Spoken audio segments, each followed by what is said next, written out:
the NFL podcast is bigger than the Big Tot. We're here from the Chris Wessling podcast studio. It's around the NFL. And I think we have an issue. Okay. You're weirding me out. I think there's an issue here. They're still here. BTS still here. Yeah. And I'm starting to be concerned there's an insurrection situation here. Doesn't it make sense that they would try to take the territories around SoFi Stadium? In fact, you could kind of see.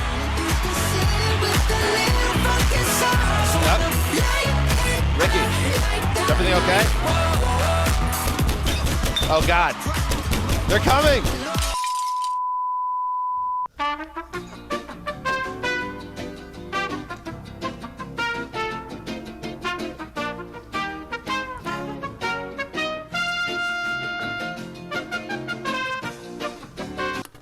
All right, we're back. Good job. We used Greg as a peacemaker there. Built a bridge. Good job, Greg. And we locked the doors. Okay. BTS still here. One more day. One more concert. I couldn't believe it. No, I mean, I texted you because I didn't know if you were trying to take the same. There's a street that Dan and I take called Prairie Avenue, which is poorly named because it's clogged. I mean, a prairie generally is a wide open space, and it couldn't be more clogged generally with construction. But then this BTS scenario got dropped on us, and there's like hundreds of girls in like cosplay outfits, crowding the entryway to the building. So, okay. So I was stunned to see that there's still people, and got here around 10:30 in the morning. Concert's at what, 8 p.m.? I don't know what they're up to. So I did some reporting. I pounded the pavement and talked to some people, and this is what the insider came back with. ATN. Media Insider. Dan, hands. For the truth, go to the Zeus. Zeuser in the morning. The Dolphin. The merch. They're here for the merch. The merch goes on sale at 5 a.m. on the day of the concert. So people are coming to the concert 8, 10 hours, 12 hours, 14 hours before it starts for the merch. Greg. Even on the non-concert days, the merch would go on sale. And if you got, and I was checking this on Twitter, I was just seeing if I could go. If you showed up around 6:30, you'd have about an 6-hour wait to get the merch.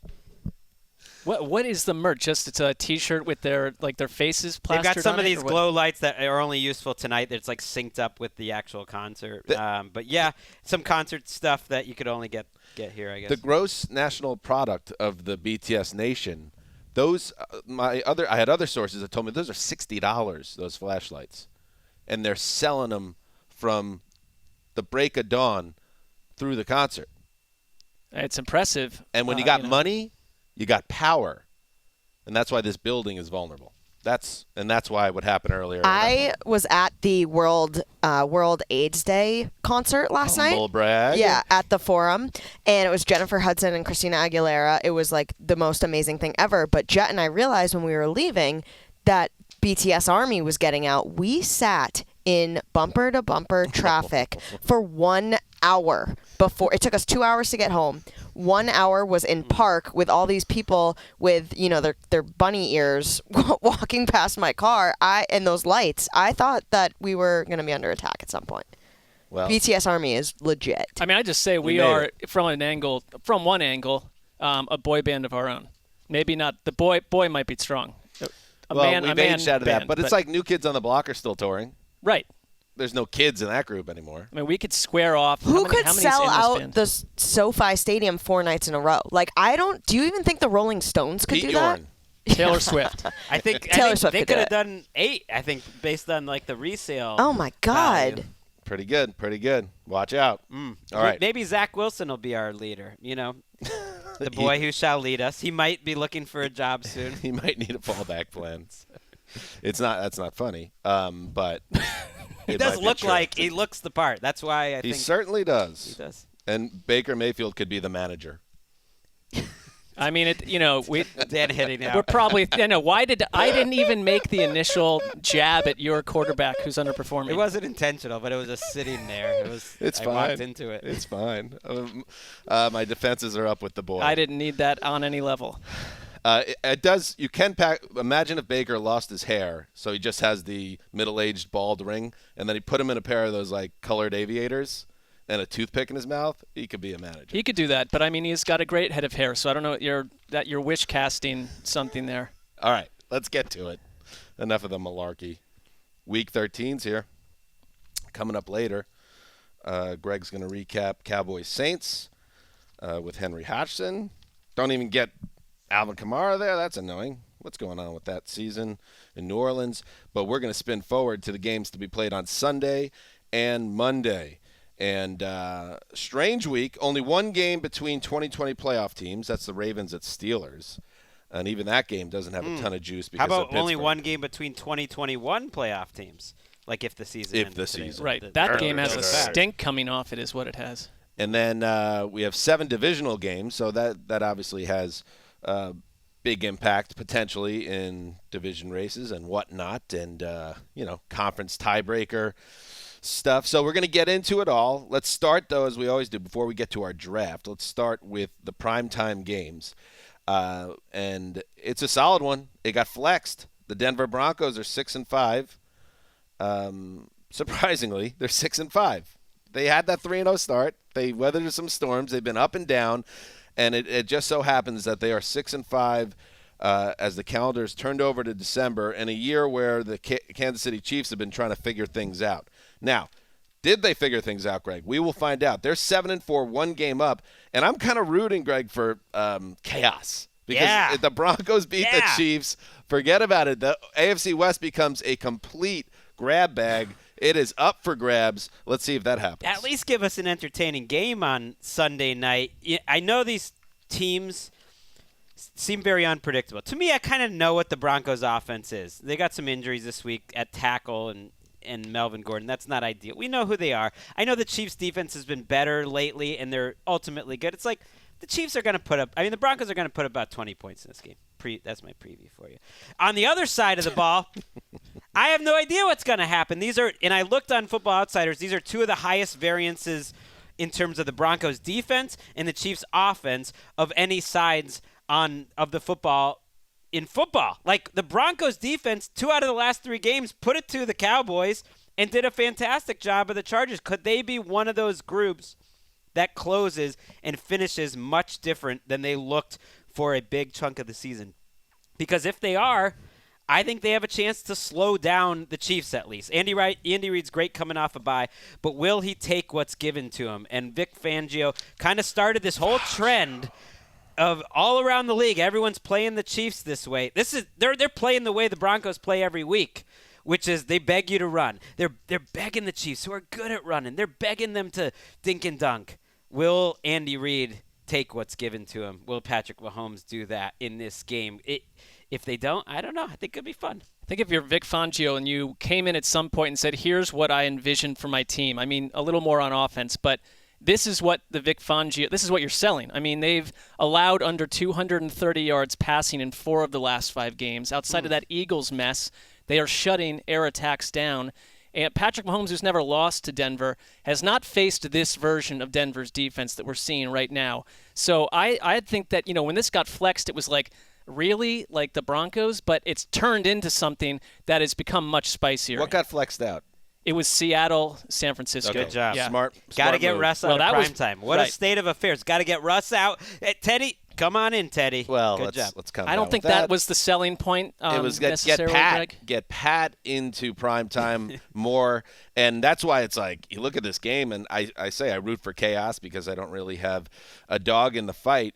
But at the same time, do I really think, and I know it's been a weird year for Kansas City, that Patrick Mahomes is going to lose in primetime in December against a division rival that has flickering hopes of stealing the AFC West away? I don't see it. And one thing that does surprise me, because there's been so much hand-wringing, and it's, worthy hand-wringing because the Chiefs have had major issues on offense. But what if I told you they haven't lost since October 24th? Like this is the Chiefs that it's been a crisis, and it's because you don't get the sense that they're on a 4-game winning streak and haven't lost in a month and a half almost, because their defense has been picking up for the offense. So even though throw out that Raiders win 41-14 on Sunday night, those other 3 wins around the bye, they scored 20, 13, and 19 points. Vic Fangio can cook up everything he could cook up and hold the Chiefs to 21 points or so. There's a good chance that KC is still going to win because their defense has proven now over the past month plus that they don't need a shootout. They don't need Mahomes in the offense to be elite to get it done. They're getting a pass rush. I mean, Chris Jones, who we talked about on our show last Friday, has been phenomenal for them. And it's okay if teams kind of change their identity a little bit during the year. I mean, who would have thought that their offense would have scored only 20 points against the Giants? They won that game, but it's like this is not the Kansas City team we're used to. But they're also coming off a bye. Andy Reid has that great history. You do kind of feel like at some point Mahomes specifically is going to figure it out and get into the flow. It's just this Denver defense is built to stop the pass. That's what they're built to do. Surtain's playing great.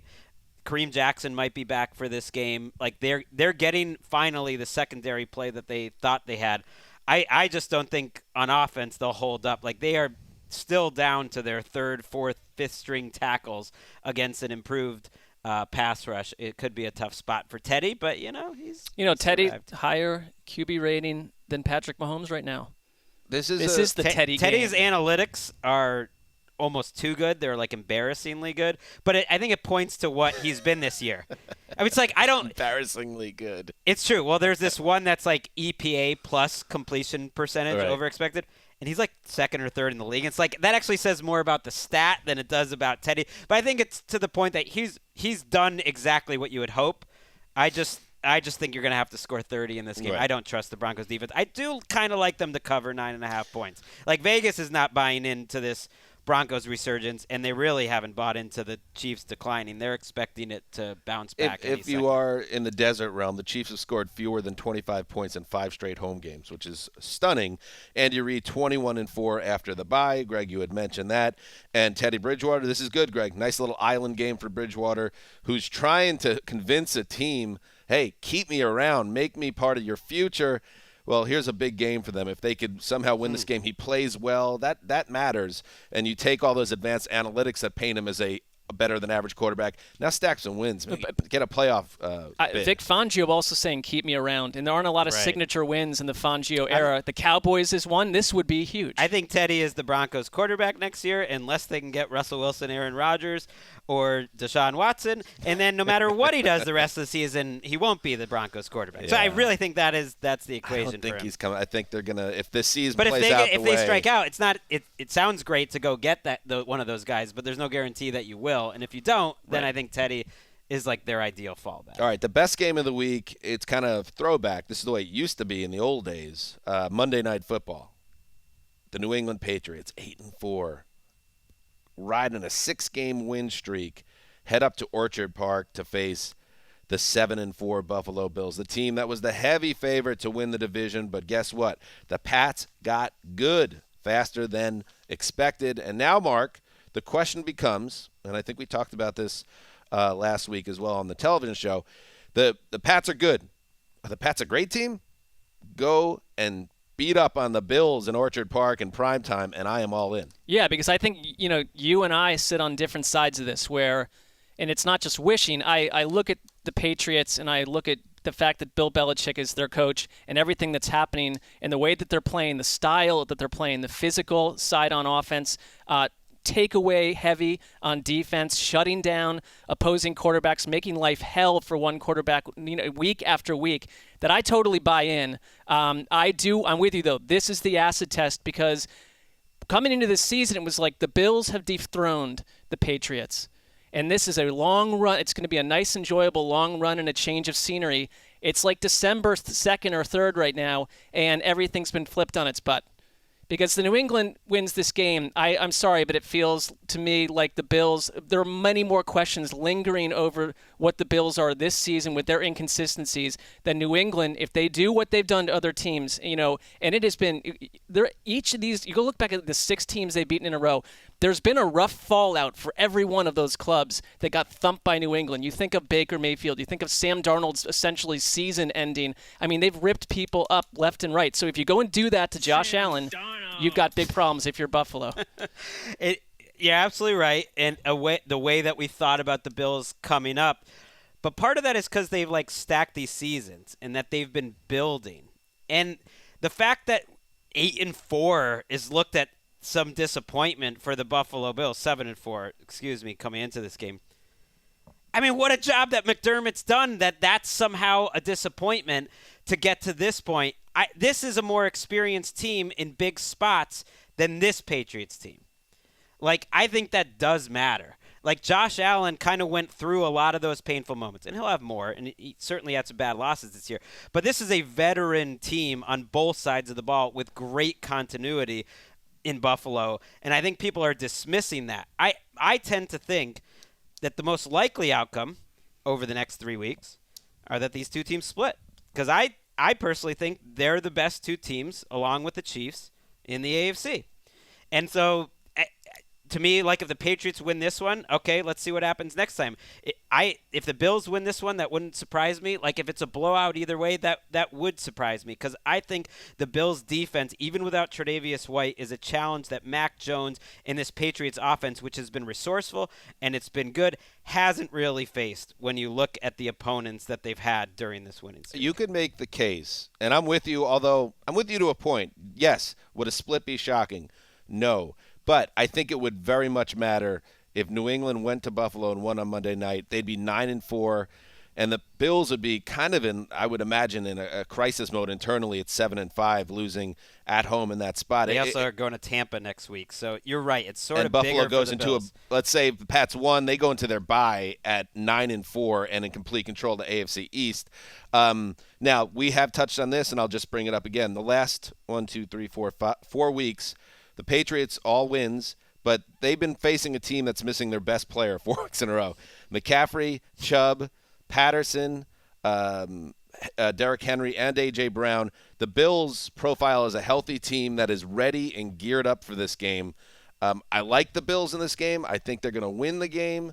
Does anybody else think that? Are we at the place where we're so hot on the Pats that nobody's going to pick? Well, I feel here. like the getting hot on the Pats thing is almost like I've fallen for some fervor, some religious fervor or something, where what I'm saying in those four wins that you mentioned. I just asked a question. Well, no, but the 4 wins you mentioned, they also allowed a total of 26 points in 4 weeks. Depends where you look, but it's connected to depends my where you point. look. But in some places, they're the killing AFC people. favorites slightly. So you're hardly on your own. I don't think. No, I don't think I'm on my own. I think the thing is that maybe it's frustrating that people are back on the Patriots thing entirely. I think they are going to win this game. I think the way we come out thinking about Buffalo is how, like you mentioned, if it's a blowout, if they blew the Bills out, and the Bills have had a couple rough weeks in this season, it changes our perception of them, and it only strengthens what I think about New England.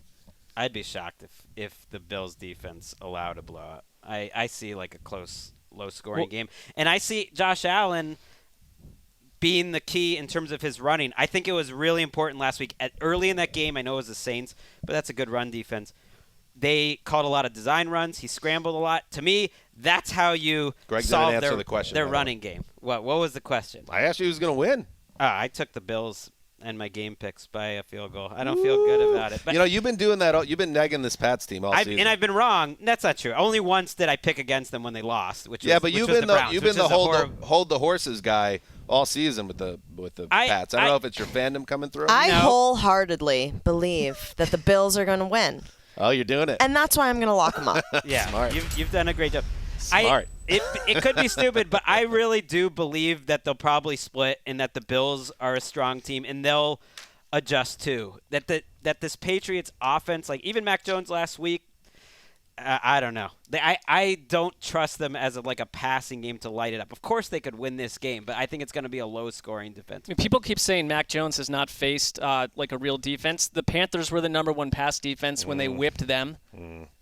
Okay, I'm just saying, but it's like when are we going to be ready to believe in the Patriots? If they handle this, I believe in them. I just think there's three. Like I said, I think they're one of the favorites, and the Bills are one of the other 2 or 3 favorites. And this is a road game. I think it's totally a coin flip game, and I'll feel like a dumbass if Ramondre Stevenson, who's suddenly ruining your fantasy team, Dan, and looks like RB1 in New England. If Ramondre Stevens is ruining my fantasy team, I have a problem. I thought you had Damian Harris. I do, but he's a bench guy. Okay. I was like, I thought Damian Harris was going to have a monster season. Suddenly Ramondre is the guy. He's the flavor of the month. No, and listen, I'm not frustrated about the Pats being good. Things have changed for me with Tom Brady being gone. For some reason it doesn't have that same kick. I'm just from a clearly just where are we at right now? I want to see how they come out of these 3 games. And I'm really excited to see it. That's your prerogative, so enjoy the ride. So, here we go. Let's move on. And before Pats fans come in, it's like I see them losing this one. Then you beat the Colts and the Bills, and you're in first place in the AFC. I mean, Greg, you've blocked 89% of you're those in first place. So it's like you got it. 2 out of 3 works. 2 out of 3. Yeah. And it's like you're not going to go undefeated the whole season. You're not going to win far. out the rest of the way. You go at Buffalo, at Indy, home Buffalo. You win 2 out of 3. You have a good chance of getting the number 1 seed in the AFC because you close Jacksonville at Miami. They've struggled and in Miami. having earned it. Need a little help. That's a tough one. But I think the Ravens will catch some L's. The Chiefs are still the team. We'll see. Yeah. If I'm any team in the AFC, not that they're looking around, to me the Chiefs are still the scariest. All right. Let's take a break and then get to the draft. All right, welcome back, Greg. You have the first overall pick. Ooh. And I could jump you. You could. And I might because there's not a lot of great games. Yeah, okay. So I'm going to – go ahead. I knew you weren't. These are a bunch of dogs this week. You're gonna take my pick when it really matters. When I can't take Chargers Bengals as the number 1 overall pick, but that's what I'm doing. Remember in Temple of the Doom? I would have taken it, Mark, if he didn't take it. Temple of Doom when he rips the guy's heart out of his chest. Yeah. That's what I'm going to do to Greg when I do that last jump. I'm waiting. I'm already thinking about that Pats schedule. Pats, Colts, Pats. That Bills. was a rough situation for the person who I don't was think on the receiving end of he that. survived that guy. All right, go ahead. Romo's late, so I thought about taking his game, but Chargers-Bengals is easily the best game of the morning, and it's a nice AFC wild card test of 2 quarterbacks taken in the same draft. Back-to-back, number 1, number 6, not back-to-back, close enough. And one of them getting a lot of grief, Justin Herbert, even though, his numbers, he's 5th in the league I in think yards. the Justin Herbert defender army is pretty strong right now. You guys have a fortified front. There's not a lot getting. The slings and arrows are not really hitting the golden boy It's a fair point when Brandon Staley is part of it. He is noting that it's we're second in EPA. He threw that out. They're they're second in EPA per play. They're top 6 or 7 in Football Outsiders offense. It's true, and yet when you watch it, you don't understand. Burrow, I think, hasn't gotten enough attention for how well he's playing, and I know that the Bengals make it easier on him lately with how good the running game is and how good the defense has played, but 3rd and 13 last week, particular play that he had, I think it was to Boyd. 3rd and 17 last week to Higgins. He's going back there, and he said it after the game. I'm glad he said it. He was like, when I go back there, I know exactly what I'm seeing. And that's what it looks like. He plays more like a veteran, I think, than Herbert. He doesn't have the skill sets, but, man, it just feels like he has such a good feel, and that's coaching, too. You got to give Zach Taylor some credit, of what the opposing defense is trying to accomplish, and he knows where his receivers are, and he's got some great ones, and there's, always answers. And I do the QB index every week, and so many of these guys are up and down. You know who hasn't been up and down this year? Joe Burrow. Not perfect, but even in his bad games, not too bad. Great games, not too great, but he's right there around the number 10, 11 quarterback in the league. And I'm just so impressed with how he's played. I thought that what happened against Pittsburgh, and if you're a Bengals fan of a certain age, you've spent half your life. I don't know why you threw a Bengals fan. Well, no, I mean, it's exasperated hand motions. It's one of those teams that has been bloodied and beaten up by Pittsburgh for eons, and one of those teams last week had an identity and completely stripped the other team of one. The way that Cincinnati is running the ball right now, too, I think that's what maybe de-emphasizes some of Burrow's exploits to some degree, because the way they came out and set the tone against the Steelers early was formidable. I mean, I think that the Bengals that we're watching in that game can beat the Bills, beat the Patriots, beat the Chiefs. I really do when you get that version, because they're super balanced on both sides. guys like Trey Hendrickson was a really good pickup in free agency. He's been dominant for them. Mike Hilton made plays last week. I mean, they just, on both sides, I thought basically ended Pittsburgh's season. And yet, wouldn't it? I don't know. Would it surprise you if the Chargers win this game? I can't. This was, I thought, the hardest game to pick. I have no. Like, the Bengals are certainly trending better, and it seems like their upside's better. And yet, the way this season and these two teams have gone, I can't trust either. You don't trust the Bengals? I don't. Is it because of the Jets-Browns fiasco, back-to-back fiascos? I guess so. Yeah, it wasn't too long ago. It's just the nature of the season. Hey, there is one person or group of people, who knows, that is certain how this game's going to turn out. Ooh, like this. Nick here again. Amongst my brothers, there's a consensus this week. They all like the Bengals. I'm a little more skeptical. The last time they were the talk of the town, they got beat by a bad Jets team, then were completely dismantled by the Browns. It's like Chris used to say, the Bengals can't have nice things. So I'm really torn on what to do this week. So I went back to a conversation I had with Chris last year about how much I hated Zach Taylor. He refused to run the ball, fell in love with his finesse game, and got Joe Burrow hurt. Well, the sign of a good coach is learning from your mistakes. This year they got in trouble and made the correct adjustments. Nixon is pounding opponents, and all three receivers are making big plays because of it. You look around the AFC, and outside of the Patriots, the Bengals are the only balanced team, not only on offense, but defense too. I can really see them making a big, deep playoff run this year. Ooh, nice. So we're going to go ahead and lock up the Bengals over the Chargers. Good day. I love what he said. He's convincing me. I might flip my pick. I went back and forth on this one. Oof. The fact that Nick's locking up the Bengals, that is... That's a sea change. It's a great point on the run game, too. When you watch the Bengals, they look the most like the Sean McVay, Todd Gurley Rams, with Joe Mixon being kind of what people thought Todd Gurley was. All right. That's good. Let's move on. Good game. Not too many to choose from. So let's move to the late games. I'm up next in the draft. I will take 49ers at Seahawks. Oh, you guys are killing me.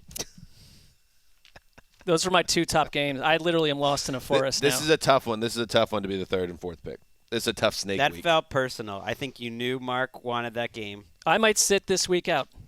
You know what's funny? I hope you don't, Mark. We need you, buddy. Okay. We really do. You know what's funny? First of all, I'll start here. I'm locking up the Niners. Like I don't know if you're with me, Mark, or what, but this feels like a perfect spot for a surging San Francisco team. I know Debo's not there. I know how important he's been.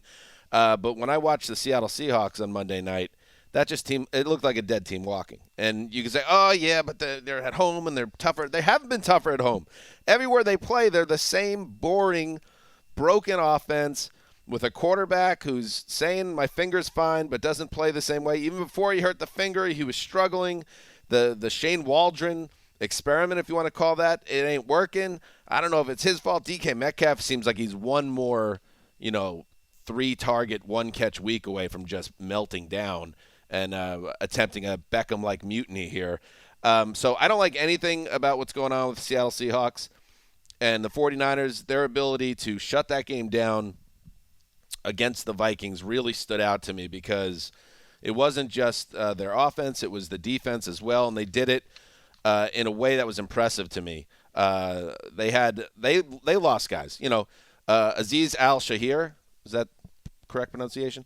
He moved over. Fred Warner goes out with a hamstring injury, and that guy's making plays all game. And he moved to the middle linebacker. He's calling plays. Elijah Mitchell, I like what he's doing. I'm in on this Niners team, and that's why I locked him up. I totally think that's a legitimate, logical lock. The Seahawks are as boring as a team I've watched in ages, maybe stripping out some of the true trash bag operations. It's stunning to see how they've been dominated. They held the ball for less than 20 minutes against the Cardinals, barely over 20 minutes against the Packers. They gave up 41 minutes of possession against Washington. They can't get anyone off the field. They can't sustain drives. You're right. No Deebo Samuel changes something that I think the Niners have done a really special job with under Kyle Shanahan the last couple of weeks, using him in a way that no player in the league is being used. But I do look at Brandon Ayuk, who, it's these two teams are in such different places, because a month plus, it was Brandon Ayuk in the doghouse to some degree. People were writing columns saying that there's no leadership on the Niners, that they've made all these headstrong front office choices that are completely disasters. And right now, it's the Seahawks that are facing a lot more chaos-induced type questions. I think if you're the Niners, you keep rolling with what you're doing. I mean, Jimmy G, I don't love Jimmy G to the eyes, but metrics-wise, yards per attempt, he's higher than any quarterback in the league since Week 8. He has a 43 last week was the ultimate Jimmy G game, though. He played poorly and they won 34-26 against a good team. He's the guy right now. He's not the guy of the future. But the way that their offense functions, as long as he doesn't blow them up with terrible mistakes, which is a possibility at any moment, they'll be fine. On paper, this is the perfect matchup. The last 3 weeks, to your point, Mark, the Seahawks have averaged 19 minutes of time of possession. That is absurd. And the 49ers have 38. Now, time of possession isn't necessarily much of an indicator of anything. Old school football coaches overrate it, but when it's that outrageous that the Seahawks are 3 minutes on the season behind any other team, the next closest behind the is Jaguars. It's a combination of things. It's the offense obviously stinks and they're going 3 and out, but it's also get off the field defense. The defense hasn't taken any of the blame, and they just give up these long drives, which on paper matches up so poorly. I think they're 29th in yards per drive allowed defensively, and that's terrible. Then again, they've beaten the 49ers 15 out of 17 times. 15 out of 17. Shanahan's been there for a chunk of those. The only win in the last handful of years was that play by Dre Greenlaw, which decided the number 1 seed a couple of years ago in Week 17, where they won by half a yard. That's what it took, and that was the best 49ers team we've seen for them to beat the Seahawks. So for them, it is kind of a weird rivalry game that they haven't been able to solve, but this feels like the moment you solve. And when you think you figured out the 2021 season, it will smack you in the face. So I'm not saying there's no chance Seattle puts up a competitive effort and even wins this game, but I just feel where these two franchises are right now just sets up very well. And one thing about the Niners, one more thing I should say, is I think on the TV show last week, in teeing up the Niners, I said, remember Trey Lance? And then there was because he's been absent completely. Jimmy G has been the quarterback. And NBC Sports' Jennifer Lee Chan reported that Kyle Shanahan has been resistant to rotating quarterbacks because it, quote, stunts his in-game play calling. He's had 1 touch since Week 6. This is the number 3 overall pick. So that's outside the box thinking compared to what you usually see in the modern NFL. You pick a guy that high, he's playing, but Shanahan has made a concerted effort and decision to stick with Jimmy G. They killed the sub package. And I'm thinking back to when I was in a hospital watching the Niners using both quarterbacks back-to-back on drives over and over and destroying people. I wonder if that would change this week just because no Deebo, because they haven't needed him in the running game. Deebo Samuel has kind of added that other element. And Elijah Mitchell's awesome. Elijah Mitchell is not just, I'm going to stick in a running back. I would take him over Raheem Mostert. He's second in the league in yards per carry after contact. Elijah Mitchell's a dude. They found something with him. So it's you don't need Trey. Shanahan said that it kind of hurts my rhythm a little bit, going back and forth. All right. So I took that, and now Mark's in a tough spot at the snake position. Start it up, buddy. Well, it's a bad draft, and you've got to just go for something that at least I think will have some substance on Sunday night's show. I'm going to go Baltimore at Pittsburgh. I don't necessarily like either one of these teams. I think we understand that. But I kind of find it... Keep your enemies closer. Exactly. Yeah. It's a little bit of a scouting mission. I find it interesting, though, because it isn't kind of this typical Ravens-Steelers game on any level. These teams are in a fair amount of chaos, but especially Pittsburgh. I think one more... they're basically one more loss in my book from, send them off a bridge into the sea.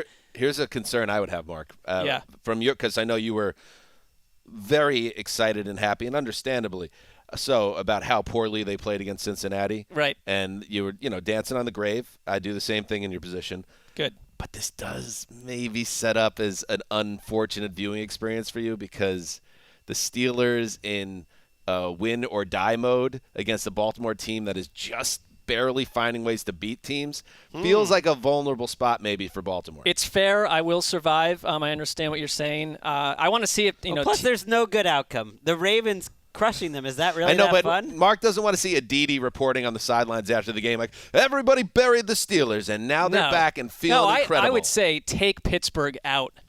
Let's get closer to the mortality of one of these two teams. Thank you. I think you're going to get it. I think they go as TJ Watt goes over the last couple of years on defense. When he played last week. Not last week. Well, I think they did. He was not TJ Watt in that game. Now, then he shows up on the COVID list. Either he was hurt coming into the game, or who knows? He he tested positive for COVID a day later. Probably not going to play this game.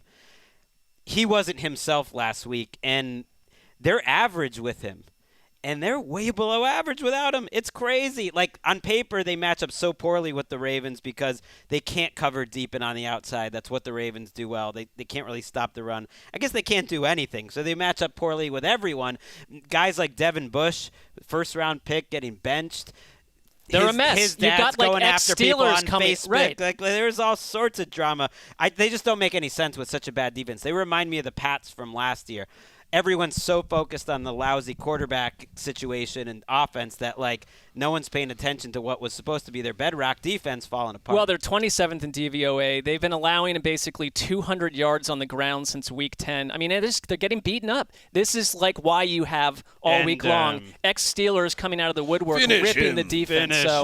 The Ravens' offensive line is sneaky good, too. They've had a lot of injuries. They had 9 people out this week on Wednesday's practice, so that's a concern. But they're sneaky That's good. a stretch, Ricky. Wait, what was it for? Mortal Kombat? Well, you guys were, yelling. Anyway. I liked it. I like that. All right, good. Any other thoughts on this game? Oh, yeah. Not particularly. Okay, let's move on. Mark, and snakes to you, buddy. Well, I don't love this at all, but I'm gonna go. No, it's a strange week. I'm gonna go with I'm picking pet teams. I'm going Cardinals, Bears. I want to see. I think it sounds that was like a great pick. It sounds like we're getting Kyler Murray because I don't know. We've seen these clips from him at practice today, minutes before we started this, and he looked spry. He looked fine to me. He also tweeted out Thanos on Monday, which felt like he's and Nuke's practicing as well, so it all is trending towards these guys being back. Yeah, and I think we talked about this. They managed this so well. They probably could have shoved Kyler into the lineup had it been like a huge game before the bye, but they didn't have to. And they're playing a banged-up Bears team that, Justin Fields is practicing on a limited basis, but Allen Robinson is not. Roquan Smith, who had been awesome for them for a couple weeks, is not practicing right now at this point. Robert Quinn has led a defense that has just not been a typical Bears defense in a lot of ways. I don't know if you get Kyler back in here because for all the heroics of Colt McCoy, the offense changes entirely if Kyler's in there. They become 10 times more aggressive, especially if it's Hopkins in there as well. And I think they're a team that they haven't fallen off our radar, but they're not maybe getting the praise they deserve because you haven't had your star players in there. They're the best team in the NFL right now, hands down to me, because it's their defense too. And the Bears' passing game right now is not only the worst of this season in terms of yards per game, and yards that's just one thing, but the worst team of the last 4 years yardage per game. So they're a mess. They have given up more sacks than any team in the league. So it just seems like against this Arizona defense, which doesn't get talked about as much because of the offense, the Bears are running into a rough scenario. In Chicago, do we worry about Arizona and cold temperatures? I don't. I would say the concern here, if you're a Cardinals fan, is rust. Especially with the quarterback, hasn't played in 4 or 5 weeks now. So maybe it'll take some time to knock that off. Maybe it takes a whole week to knock that off. And you said the Cardinals are the best team in football. Did you lose sleep? Were you furious when the latest NFL Power Rankings came out? And the Packers had hopscotched those Cardinals. Oh, no. The number 1 spot. See, I think, though, that's a fair thing to do when you have a bye to deal with.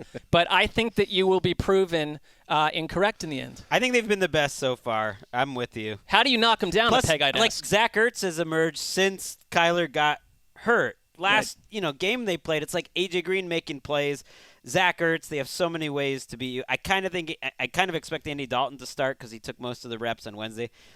That might give the Bears a slightly better chance. If I'm Matt Nagy, I might not want to. You don't want to be You're Matt like Nagy. Well, yeah. Not right now. You're like sacrificing Next year, Dalton maybe. against this great defense and great pass rush for like one more week. Let's wait till Fields is 100%. Get him back next week. Next year, you want to be Matt Nagy. When he's taking the year off and he's making $3.5 million a year to do nothing, that's when you want to be Matt Nagy. That sounds delightful. He never seems happy, though.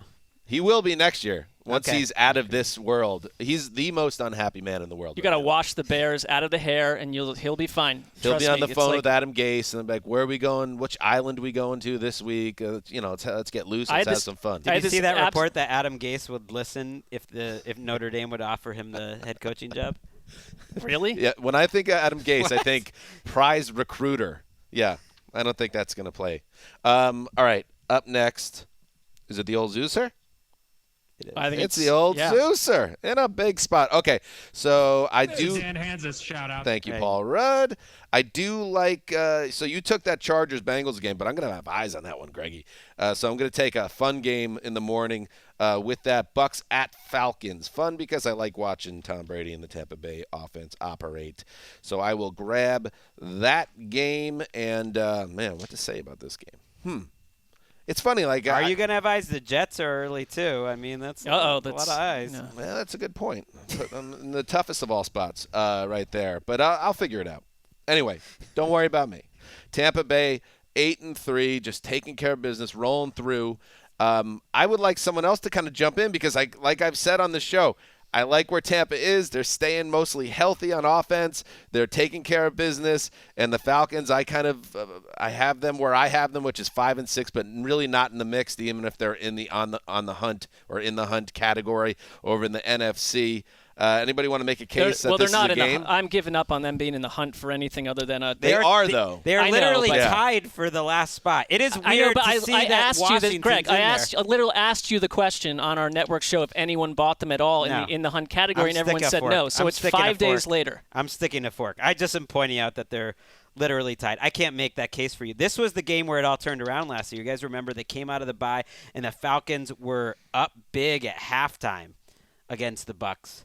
And then the Bucks scored like 28 unanswered in the second half, and then they went off to their Super Bowl run. In Week 1, it was 28-25, I remember, in the fourth quarter, and then they scored about 20 straight points off of a lot of turnovers. They should wipe the floor with this version of the Falcons team. I'm kind of out of things to say here, too. Other than Antoine Winfield is like the difference maker here for the Bucks, and they're getting Carlton Davis back, their best cornerback. They're getting healthier, and Winfield has quietly gotten a lot better, I think, since his rookie year. Might be an All-Pro, almost certainly should be a Pro Bowler, and like their one of the defense is best getting plays better. you'll see from a safety this That was season wild is last him week. mossing Michael Pittman, who's a giant, and Winfield, I think, is 5'10" or something. He just out-physicaled and went above him to take a ball away. The ball skills for a safety there, that's pretty good. A.J. Terrell, the Falcons corner, number 2 in PFF's grades, has had an incredible season, but you need more than one cornerback. It would be good. It would be good. One is not enough.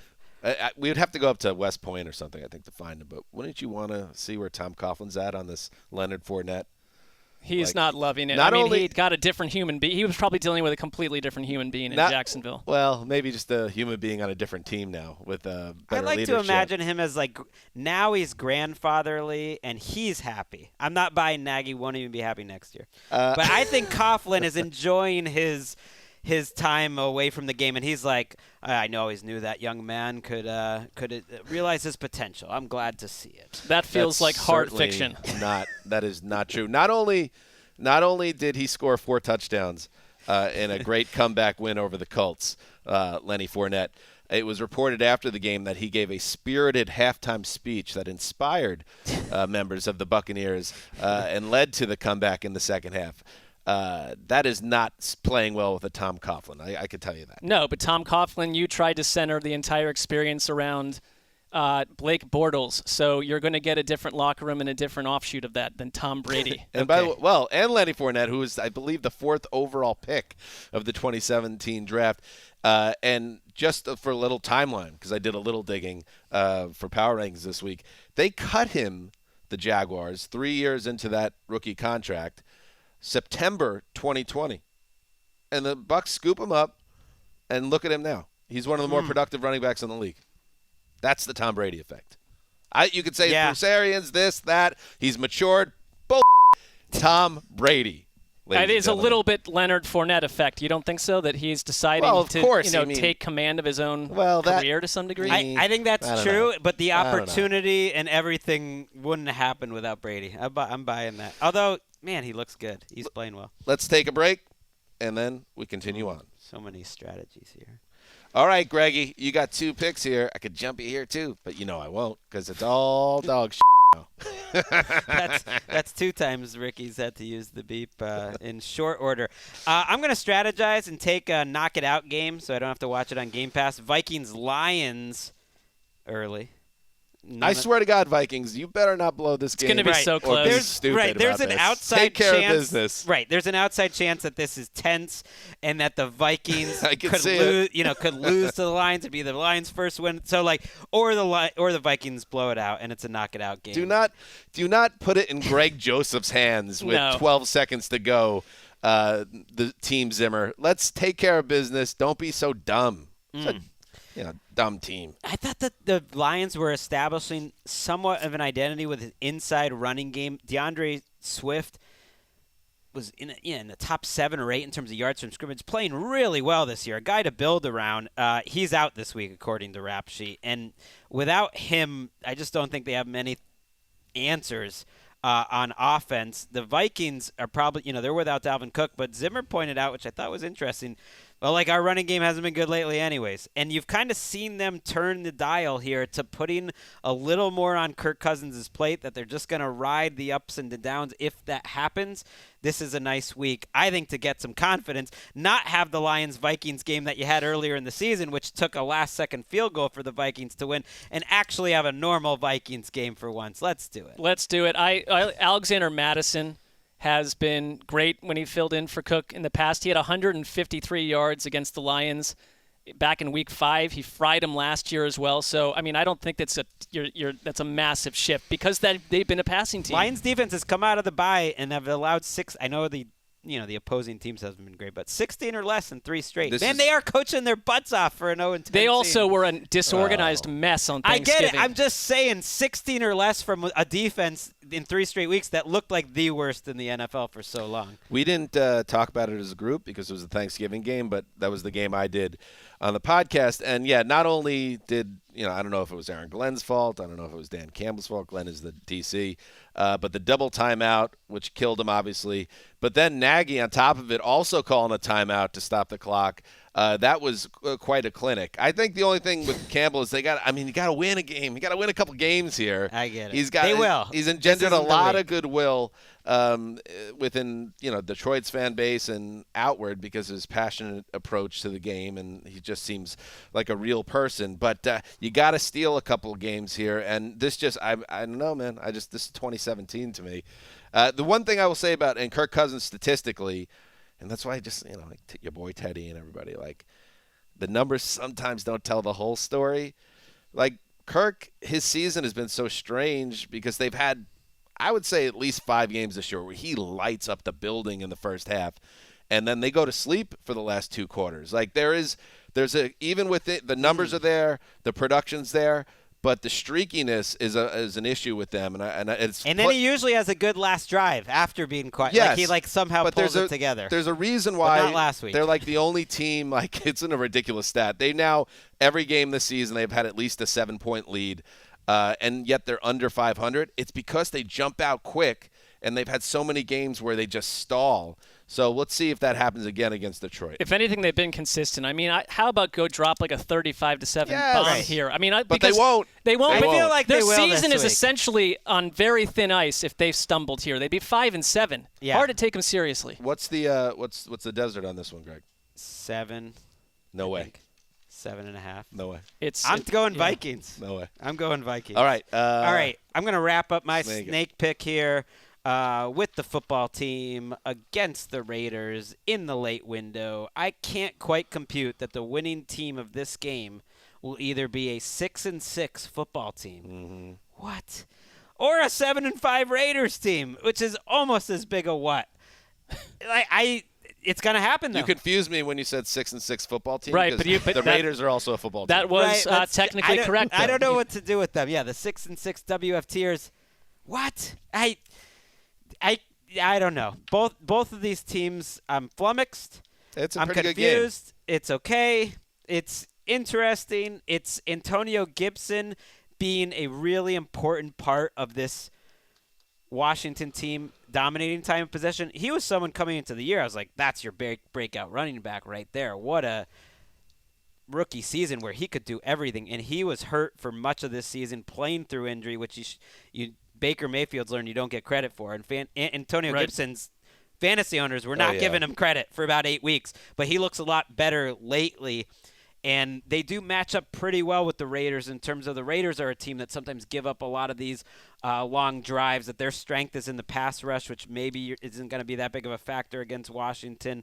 I don't know what to think of this game, but it should be close. Coin flip. I feel like this one is – there's no way to have a real strong handle on this game because the Raiders – When we gave up on them, they showed up in Dallas. Exactly. What a performance. And I think they caught Dallas at the perfect time. But they did it. They still did it. do it. They won that game. They deserved to win. Dallas got back into that game, but they still found a way to close it out. And Washington, they have a formula, as we talked about on Tuesday's show, that seems to be working. But will it work if, they fall behind, if the Raiders' offense continues to do things? The one thing I'll say about Vegas, and their offense coming back to life, and I don't want to beat a dead horse here, but when you point to, Deshaun Jackson's there now and making the plays, that feels like a once in, how the full moon shows up every month or whatever it is? Like, that's Deshaun Jackson. To ask for him to be the guy ripping the top off the defense on a weekly basis, I'm not totally sold because you still need that element to show up every week. Otherwise, they become very predictable. And Darren Waller being, I think, out of this game, and I don't know. We don't know for sure, but it looks like. But banged up at the very least, that's a big deal too. We get on these streaky teams before that Cowboys game, and I'm not saying, the refs killed both of those teams in that game, but a lot of the Deshaun Jackson value was in drawing PI flags as well. But prior to that explosion, they put up 16 on the Giants, 14 on the Chiefs, and 13 on the Bengals. I just see them as an up-and-down team. They can pass the ball really well. They can get to quarterbacks. That's dangerous. That'll get you 8 or 9 wins. They have a good quarterback. They have a top, I think, 5 or 6 quarterback this year. Every time we've given up on them, they've stood up and stayed in the mix with some surprising big win, and a top 5 pass rusher in Crosby. Yannick has been great too. Yeah, Ngakou's been great. That said, it's not like I feel that strong, but I lean a little Raiders, but I think it's because I can't get over that Washington's defense is suddenly back without Sweat, young and sweaty. I don't know. It doesn't make any sense. And you look at the opponents; they haven't played great. Sometimes it's good to get young and sweaty people out of your hemisphere. I know they played the Bucs. Enough is enough. Older and dry. Yeah.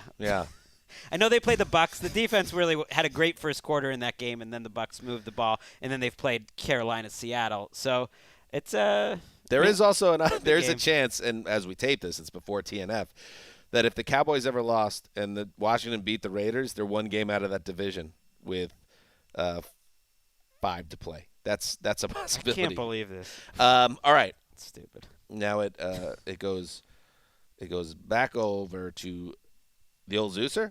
Oh, one more note I want to say, because sometimes, Greg, I had to do some checks and balances on you with the going after the crew, the announcers and everything. Right.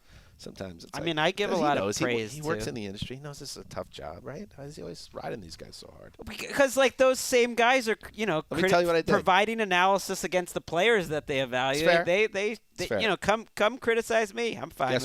Guess what? I went back this morning and I watched that last Washington drive. Because you said that the team did not bring up the Joey Slye situation. Until about 15 seconds were left on the play clock as they were about to go for the 4th down. Did it happen earlier in that drive? I want to tell you that you were right. Oh. That Greasy set it up at the top of the possession that, hey, what are we looking for from Washington here? Open the door up. I'm sorry, who's the play-by-play? Levy. Levy sets it up. Greasy. All they wanted to check on me. Yeah, all they wanted to do was talk about how power football's great and this is what we like to do. And they talked about it for the entire drive. It was the biggest drive of the game. They're talking about Heineke's future in Washington when it's like 2nd and 7. So I'm What's holding going out on? hope for this crew. I'm like, okay, once they get to midfield, they have to start talking about it. Because, again, Joey Slye, injured kicker. It's a 8-point lead. They just need 3. But because of the nature of the kicker being out, they couldn't kick a field goal. You need to talk about it. They don't mention it midfield. And they get another first down. They don't mention it. Finally, at 3rd and 7 inside the 30, it almost sounded like the way it came off is that somebody got in Levy's ear and said, hey. They're probably going to go for it on 4th down here. And Levy then brought it up. Okay. And then almost at the same time, they catch the cameras cut to Rivera on the sideline after a delay of game penalty makes it 3rd and 12. And Rivera's going 2. We're running 2 plays here. And then they get into the conversation. That has to happen earlier. So I'm just going to say your criticism was valid in this case. I appreciate But I'm checking in. I'm checking in. That's what a host does. It's unfair. It's unfair to come also after unfair that the Monday Night Football crew gets the one game a week where I'm sitting by myself at home, just like wanting a good experience. You know, there's no TNF recap to Fair go after. criticism, there's no kids Mikey. there. And, I'm just saying I would take the CBS. So with the Manning brothers on ESPN too, you know, like I don't care. touching Hey, everyone's that's fair. hearts week You know, after it week. is On what a it Monday. is. It's like there's no wins and losses, but here's my win and loss. Like I would take the CBS or Fox 4th or 5th crew over that crew. Hey, that's a good job by you, Greggy. Well, it's not like pros. this On a was Monday never. night. It's not sold as a dream crew, right? I mean, Right, it just but seemed I'm like just they were saying- star-crossed from the beginning. Yeah, so I'm just saying. keep dropping verbal hammers on them and see where that gets them. When you sit down on Monday night, you want to just enjoy yourself. I get it, Greggy. But remember, you already have one guy that was in that booth try to kill you at a league event. That's right. Is that So what? I'm trying to, in a way, That's- protect you as well. That's Right. you Well, know, there's no we don't- protecting I don't Greg think from that Greg. was a We know that. public. We Every time alluded Mark to speaks, that. Greg concocts some lie. We alluded to that before. I don't know if we had fully gone Um, public with that. Let's keep it that way. okay. I think we have. I think the cat's out of the bag. Where are we? Holy smokes! Yeah. I'm up, and I will grab Dramatic pause. Eagles at Jets. So I'm going to have – what I'm going to do is I'm going to push – I was looking forward to that Chargers-Bengals tilt on Sunday. Can only watch 2 games at a time. Mm-hmm. Try to watch 3. You want to be a playboy like Mark. You want to be in your little world. I could watch 6 games at once. Oh yeah. I'm not doing that, by the way. Well, I've seen your screen What do you set mean? up. You got 8 games up. I know, but I'm not like I'm. If anything, I'm the one that has long said when I'm I'm even annoyed trying to with Greg. listen to 2 games at the same time, Right. my head explodes. So I'm not tracking diligently 6 at the same time. They're just there. It's like the old Parcells-ism. When you got 2 quarterbacks, you don't got any. When you're trying to watch 3 games, you're not watching 1. well, I mean, but so what is the accusation? The accusation is I need to move away from Chargers-Bengals, make it the first game I watch on Monday on Game Pass. And that's something to look forward to. I think you've come up with an absolutely golden plan for yourself. And I would just say maybe it's time to X out a couple of those screens. That's all. But why do you care like what I do? Plus, they're all the same size But, too. like this is his the thing. games don't this get is the at the bigger first. size. I get there, and Greg rolls in. He's like, "Oh, you got all 8 screens up," and then Dan comes in and he like critiques my shirt, and then doesn't like the way my screen. I'm not, is. I'm What's going on not with these guys? criticizing. When I see that, I'm just more. It's just you've like always got it set up. What should I do to impressive. please the 2 of you? Wait, what did you can say- I possibly I don't do? say anything. Mine's not negative. Dan is saying it's No, negative. that's just constructive criticism. Did you say I criticized your shirt? I mean, it happened. It's like, well, why are you wearing that shirt? Well, what? How, I would good never- morning to you. Like, I would you know, never I say don't know. anything It's about some. your It's like shirt. it's some variation of Like I'm like some kind a- of well, you fashion did- icon. a you verbal did used to have jab. nicknames for his shirts. You're like, oh, that's old red or something. Well, yes. But sometimes you're complimenting the shirt too. I'm not. I see both sides, but I'm just saying it's like why? Like I have the technology to put all the games on, and I'm not sitting there tracking it like some hyper nerd. It's just like, oh, something happened over there, and it's on a bit of a delay. I can grab it. I'm trying to come to the recap show Right. with as much information as possible. But you see that there's an overload. Usually a useless task. If different there- methods, though. I Right. respect Hey, that. We've all hey. got our different ways Hey, to get different here. strokes for different folks. Am I right? I mean, yes, now you've come around to that opinion, but that's not how this is. I'm just saying that's what they say. Okay, well they do, and sometimes that applies. Eagles at Jets. I'd like to share something, Ricky. Can I get some funeral? Yeah. I'm going to read you some stuff here. 24-23, 27-0, 17-9, 38-27, 35-30, 21-20, 24-17, 16-9, 45-19, 24-17, 31-6. The New York Jets have played the Philadelphia Eagles 11 times. Whoa. And have never won. Haven't been close too often. And I can tell you one of my earliest memories as a Jets fan was, and I'll go scroll right up here on Pro Football Reference, October 3rd, 1993, 35-30 Eagles win over the Jets at the Old Giants Stadium. Eric Allen picks off a ball, Boomer Esiason pass, deep in Eagles territory, runs it back, zigzagging 90-yard interception return to steal that game away. This has been a weird little anomaly, but the Jets can't beat the Eagles. Now they're home, okay? Jalen Hurts is beat up, okay? It looks like he'll play as of right now, but I think he has a knee, and it's an issue. Ankle, yeah. Ankle, and the Eagles obviously coming off a very disappointing week. So you have a chance here for the Jets. Here's the problem, and we were talking about the boy earlier in the show. The boy is not in a good place right now. A boy, essentially. The boy looks like a boy, and that's why I think the Eagles are going to continue that streak, because I think the Jets are in a very tough spot now because they know the right play is to play the boy as long as that knee is okay, and the knee is not okay, so that's another layer to it. He was limping around by the end of the game. Oh, no. But that game is last week against the Texans it was moving way too fast for him, and I think that the book is out on this rookie version of Zach Wilson, that just heat him up, get him confused, and he will not be able to play the game well, and that's why I think the Jets are going to struggle to score, and the Eagles will do just enough, and they will go 12-0 against the New York Jets. I just trust Philly's offensive line. I trust their defense against the Jets. I trust essentially anything that they throw out there. I mean, their offense, last week was a mess. Let's not have, 4 turnovers and score only 13 points against or 7 points against the Giants. That's a mess. But the idea that they couldn't handle the Jets this week would be destabilizing, because if anything, the Eagles have looked legit to me 4 of the last 5 weeks. Stick a fork in them if they lose to the Jets here. Right. Yeah. I mean, are you saying even a competitive game? I mean, the Jets have lost. I think it's in the lock zone. It's like 6.5, so it's not a crazy favorite situation. But that's because what happened with Philly last week. Right. First of all, my problem with the Jets a little bit, and it's just look at this year is what it is. You got to go. You got more work to do.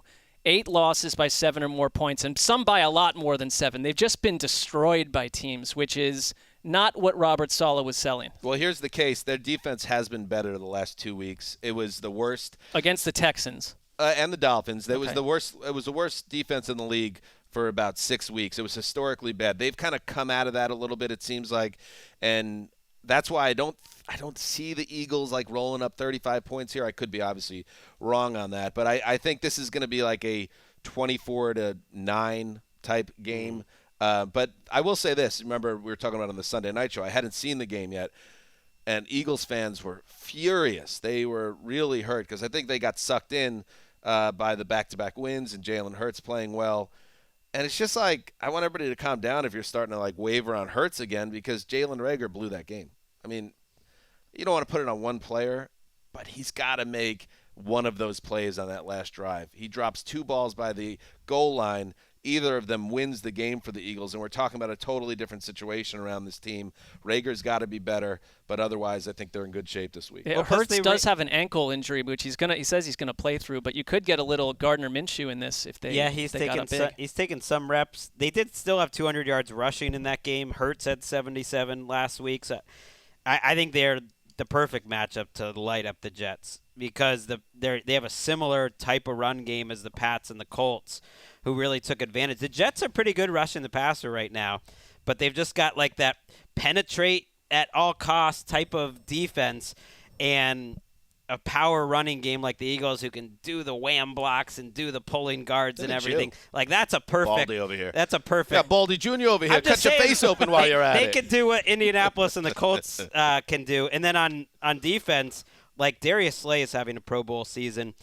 He's one of those rare guys. Like, you could put him on Elijah Moore, and like everyone else just throws at Steven Nelson all day. But Corey Davis is hurt, I think. Still, it's like, so who are they throwing to as their number 2? I think it's a tough matchup. Rough December. All right, a long December, and there's reason to believe. Come on, Mark, take it. I am not a good singer, so I don't Maybe think that's going to this help year anyone. will be better than The last. my favorite moment in the history of that show. Oh, we get the laugh track. All right. The facial Oh, look that filled was me with really so what much joy. was really I mean, what made it. this is singing is not my thing. You know, sometimes you just have a moment that you're just like, yep, Ricky's putting that on social.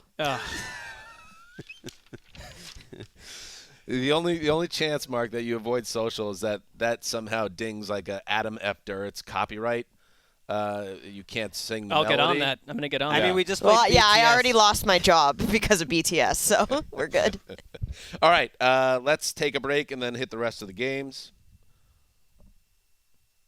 Mark, I think the draft finishes with you. It does, and I have drafted Mr. Irrelevant, the Colts at Texans, 1 p.m. Eastern. If you live in the East Coast, that's when you start watching this. There's probably better things you could do. I will not suggest you. I will not make that decision for you.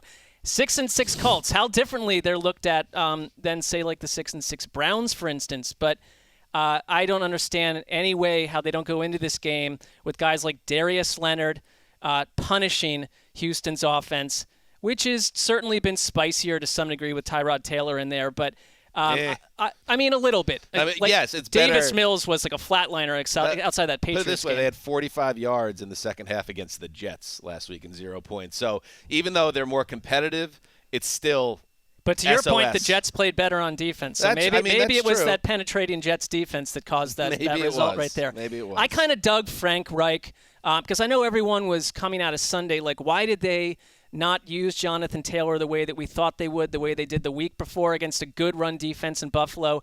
And he kind of stood up and said to reporters, let me walk you through what we did and how many touches he got. Go watch it. Just watch. It's out there all over the place. And he stood up for why the Colts attacked the Bucs the way they did.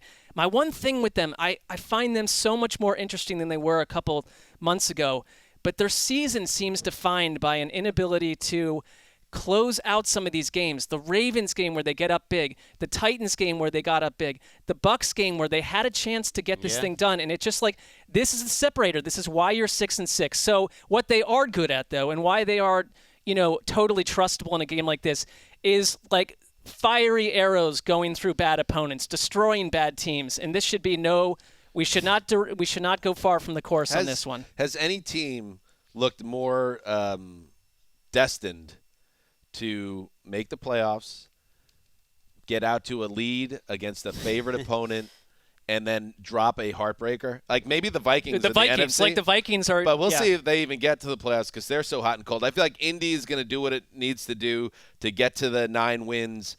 Be playing in January.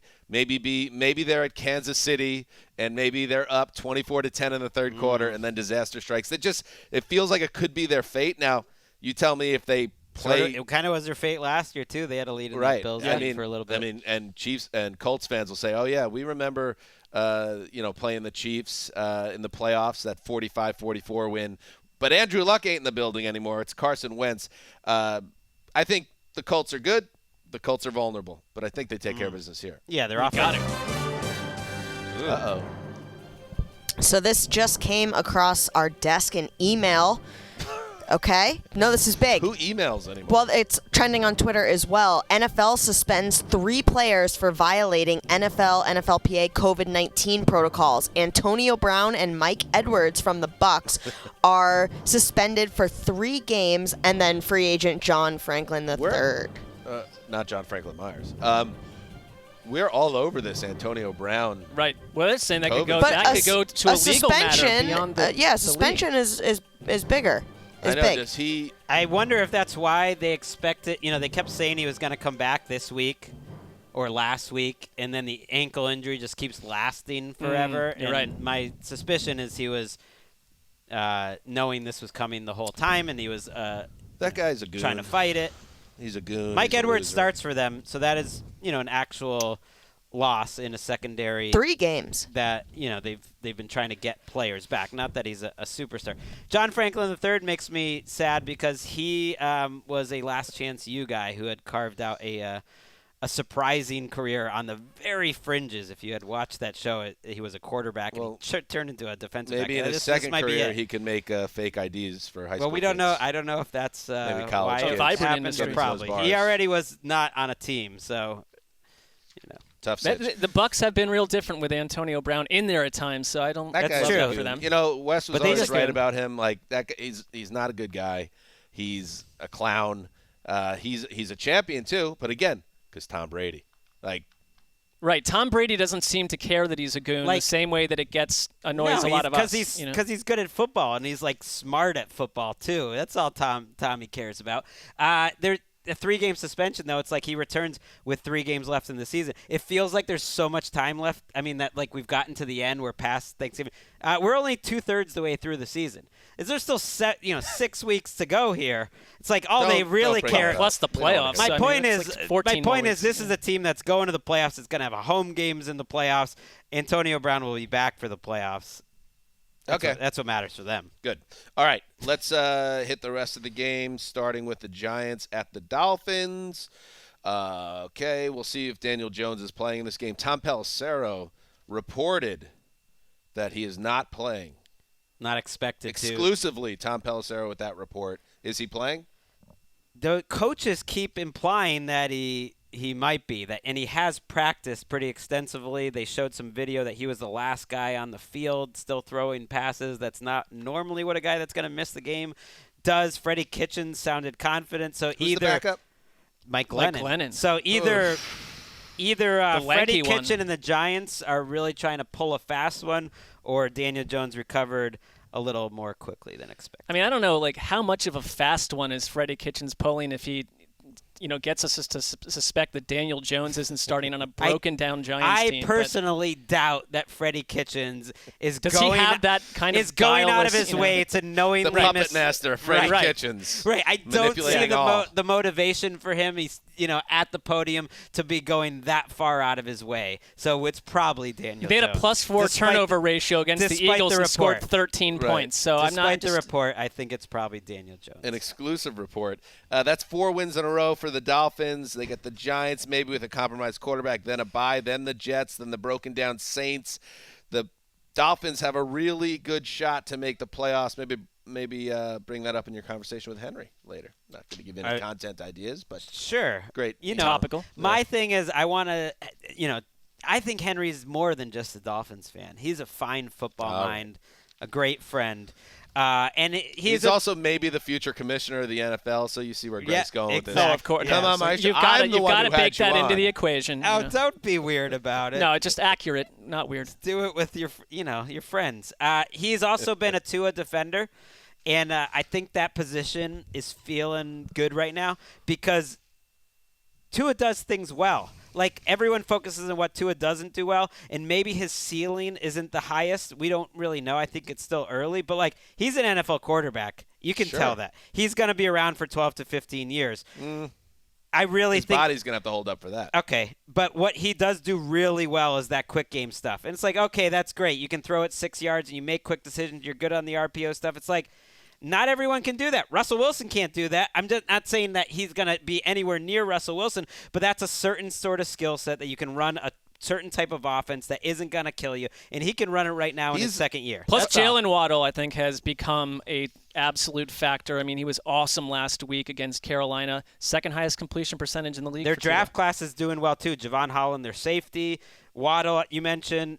Phillips last week had 3 sacks. So I feel like the Chris Greer saving his job, Brian Flores staying around, it's all happening. Everything has changed so much since a month ago. On Halloween, they lost their 7th straight game, and now here they are at 5-7 with a real shot here to go on a run and make the playoffs. And by the way, because they've gotten hot, not only so Tua just keeps up his production, and if they go and they get to 9 wins and make the playoffs potentially, I think that may be enough to keep them out of the Watson sweepstakes. I'm just saying it seems like he might have destiny in his hands a little bit more now, but we'll see. We'll see. I mean, it's notable that they did not go trade for Watson when they did. No, because he literally requested to talk with the guy, and I think if Watson had been willing to play ball a little quicker, it's like their owner was all about it. I don't think their coach. That's where he wants to go, though, according to reports. Right, so we'll see. But if the owner's all about it, if anything, Tua's just built up his trade value here, where they could move him maybe in a 3-team deal, whatever it's going to be. Oh, I see. I wouldn't want that. So they would trade for Deshaun Watson, and then get a huge a nice bundle back for Tua. You're getting rewarded for bringing Watson out. Let's just move. Well, these deals are often dirty. So we'll talk about it. Okay. And I just want to say the All-Pro turf team, well, I don't know what they're doing down there at Hard Rock Stadium, but that is a gorgeous natural turf. Why can't everybody else do that? I guess maybe it's the climate down there. I think the climate helps to some degree. Yeah. Just take a look at, if you want to go back and take a look at a 33-10 win over the Panthers just to see what perfect turf looks like.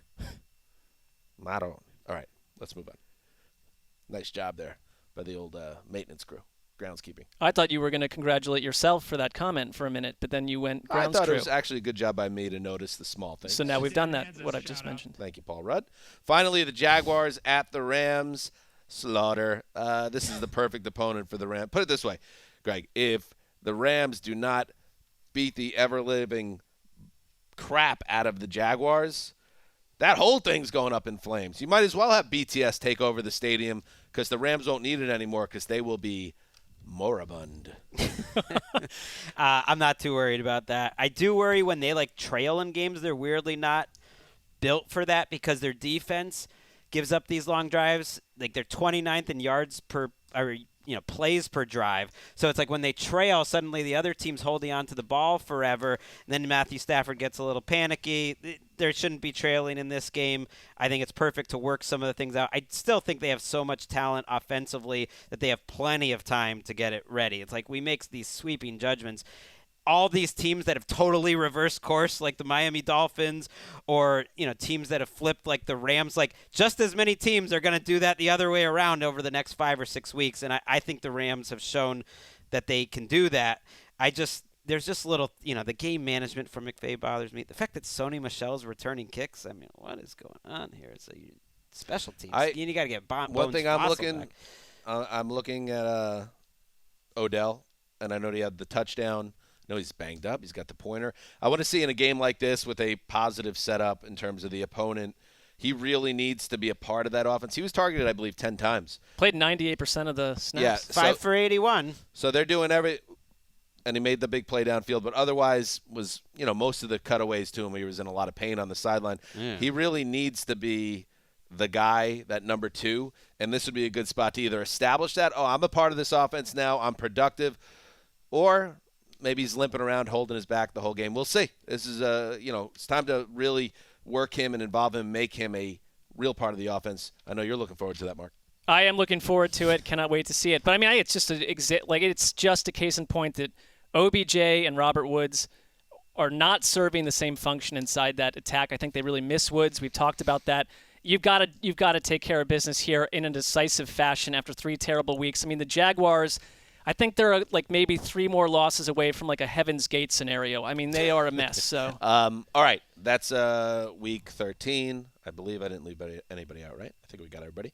4 teams on bye. Now, Ricky, do you know you are our pop culture consigliere? Yep. Do you know if there's a bad boy in BTS? You know how there's one rapper in the group. I do not know his name. Why do you just assume the rapper's the bad boy? Because he's the one that's in all the music videos has all I'm just checking. Has all the biddies around him and is yeah. Favorite bad boy boy band member, and I had Lakeisha help me out with this too. So you had Donnie Wahlberg and KOTB, AJ McClain, Backstreet Boys, Bobby Brown, New Edition. This may not surprise you. Lakeisha, help me with this one. Romeo from Immature. Nailed it. I think she's accurate there. Noted bad boy. Definitely not something you could have pulled. Romeo, right there. Okay. Well, did you know that Romeo I've never was even the bad heard of boy Immature. Never heard of immature, I have to admit. And then Joey Fat One from NSYNC. What? Was he the bad boy? No. Are you kidding me? He's the biggest one. Joey Fat One. I mean, you weren't around for when they were really popular. Maybe back then he was. Weren't you? Or were you too NSYNC? young? You were like 6 years old? Greg, you know I'm like the biggest diehard NSYNC Fair. Justin Timberlake person on the face of this earth. Okay. And it maybe was JC. Justin wanted to be the bad boy. And that's when Justified came out. 2001 is when he sort of made his bad boy sort of, Justin was the bad boy. He just was the. He was what just big sweet. guy, too. But it brother- wasn't Joey Fatone. I mean, he was like Oh, rapping Fatone. about the whole Janet thing. Sorry. I know, bad look, especially with that new Janet doc that just came out. Oof. It's Justin a tough got time. buried. It's a tough time for JT. I do have a bad boy story. Like my brother Kevin Danger Hansis, who I would say is the bad boy of the Hansis family. We were driving. Oh yes, he is. Oh, that wasn't a drop. No, I know him. We were driving on, I believe it was the 405, and this is 5 years ago or so, and Danger looks over to his right, and there he is, A.J. McClain, driving a Beamer, like zooming up on our right, and Kevin rolled down the window, and he's like, A.J.!